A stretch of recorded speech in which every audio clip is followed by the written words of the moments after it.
ఇది బాధాకరమైన సంఘటన. అందుకే ఫస్ట్ పేపర్ అతి సున్నితమైన ప్రాజెక్ట్, రాష్ట్రానికి జీవనాడి. ప్రజలకి ఈ ప్రాజెక్టు పూర్తయింటే చాలా సౌత్ ఇండియాలో నీటి సమస్య అనేది లేకుండా చేయడమే కాకుండా వేరే రాష్ట్రానికి మనం నీళ్లు ఇచ్చే పరిస్థితి వచ్చేది.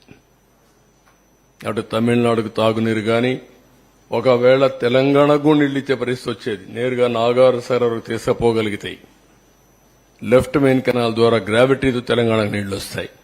ఒకప్పుడు తెలంగాణలో నేను ముఖ్యమంత్రిగా ఉన్నప్పుడు మీరు చూస్తే లెఫ్ట్ మెయిన్ కెనాల్ నల్గొండకు వచ్చి, ఖమ్మానికి వచ్చి, ఇక్కడ తిరువూరుకు వచ్చి, అక్కడి నుంచి నూజివీడుకు వచ్చి ఈ తింతలపూడి వరకు ఈ ఏరియా అంతా వచ్చేది, నూజివీడు వరకు వచ్చేది.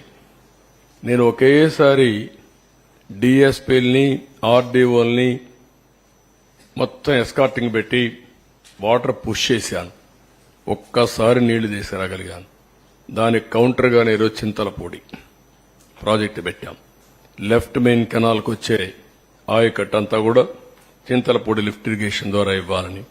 ఇది ఆ రోజు కూడా ఇక్కడనే ఏదైతే వైకుంఠపురం ప్రాజెక్టు కట్టి తద్వారా నీళ్లను అక్కడ తీసుకొచ్చి నాగార్జున సాగర్ రైట్ మెయిన్ కెనాల్కి ఇస్తే తద్వారా ఆ ప్రాజెక్టు వల్ల మొత్తం నాగార్జున సాగర్లో ఆయకట్టంతా కవర్ అవుతుంది.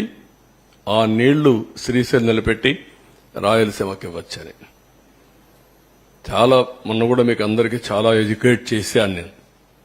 అల్టిమేట్ గా రాయలసీమ బాగుపడాలంటే నల్లమలై ఫారెస్ట్ లో ఒక టనల్ తీసుకొని ఎక్కడైతే బనకచర్ల రెగ్యులేటర్ హెడ్ రెగ్యులేటర్ దగ్గర తీసుకుపోతే రాయలసీమ గేట్వే అవుతుంది. నవేడేస్ పెద్దగా టన్నల్స్ కూడా పెద్ద సమస్య కాదు. రోడ్ టనల్స్ కొడుతున్నారు, రైల్వే కొడుతున్నారు, అన్నీ వస్తున్నాయి. ఇది ఓవరాల్ గా ఇది నా బాధ, ఆవేదన. ఓసారి చాలా తపనిస్తుంది, చాలా కోపం వస్తుంది, ఇరిటేషన్ వస్తుంది. అయినా కూడా ఇది సరే, వీళ్ళ ప్రకటనలు అది వినాల్సిన పనులు కూడా మీరు చాలాసార్లు విన్నారు. ఏంటి ఏనండి సరిపోతుంది. ప్రాజెక్టు పనులు మొదలైపోయాయి. ప్రాజెక్టు 2021 జూన్ నాటికి కంప్లీట్ చేస్తాము, నీళ్లు ఇస్తామని కూడా ఖచ్చితంగా చెప్తాము. ప్రాజెక్టు మంచి స్పీడ్ లో జరుగుతా ఉంది. ప్రాజెక్టు బాగా కూడా పనిచేస్తా ఉంది. బాగా కూడా వర్కులు కూడా జరుగుతా ఉన్నాయి. అధ్యక్ష, ఈ ప్రాజెక్టు 1 మినిట్ మీరు అక్కడ మాట్లాడినప్పుడు చూశారు. 2021లో మాట్లాడుతున్నాడు. 2021 అసెంబ్లీలో ప్రాజెక్టు స్పీడ్ గా జరుగుతుందంటాడు. అప్పుడు మునిగిపోయింది. వీళ్ళని ఏం చేయాలంటే వీళ్ళు ముఖ్యమంత్రులుగా పెట్టుకోవడం అనేది మన దౌర్భాగ్యమే కదా. ఇదే అతను మాట్లాడే మాటలు. నెక్స్ట్ ఖరీఫ్ 2022 నాటికి నీళ్లు ఇచ్చే పరిస్థితి తీసుకొని వస్తానని కూడా ఖచ్చితంగా కూడా చెప్తా ఉన్నారు. ఆ అవరోధాలన్నీ కూడా అధిగమించి ఈ ప్రాజెక్టును 2023 ఖరీఫ్ కు కల్లా ఈ ప్రాజెక్టు పూర్తి చేస్తామని చెప్పి చెప్తా ఉన్నారు. సో ఇవన్నీ కూడా అధిగమించి ఇప్పుడు దేవుని దయ వల్ల కొంచెం గాడిలో పడింది. 2025 ఖరీఫ్ కల్లా ఖచ్చితంగా గోదావరి పోలవరం ప్రాజెక్టు పూర్తి చేసి నీళ్లు కూడా పెట్టే పరిస్థితి వస్తుంది.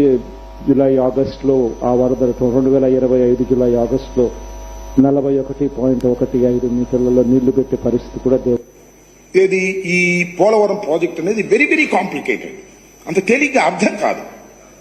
ఏంటి అంత అర్థం కాదని గట్టిగా చెబుతున్నారంటే నాకు అర్థం కాలేదు. కాబట్టి నేను అనేక సార్లు విజిట్ చేసి స్టడీ చేసి అనేక మంది అడ్వైజర్తో మాట్లాడిన తర్వాత నేను నిర్ణయం తీసుకున్నా, ఇది ఇప్పుడు పూర్తయ్యేది కాదు అని చెప్పిన మొదటి వ్యక్తిని నేను. విన్నారు కదా ఎంత హాస్యం అయిపోయిందో. ఓకే.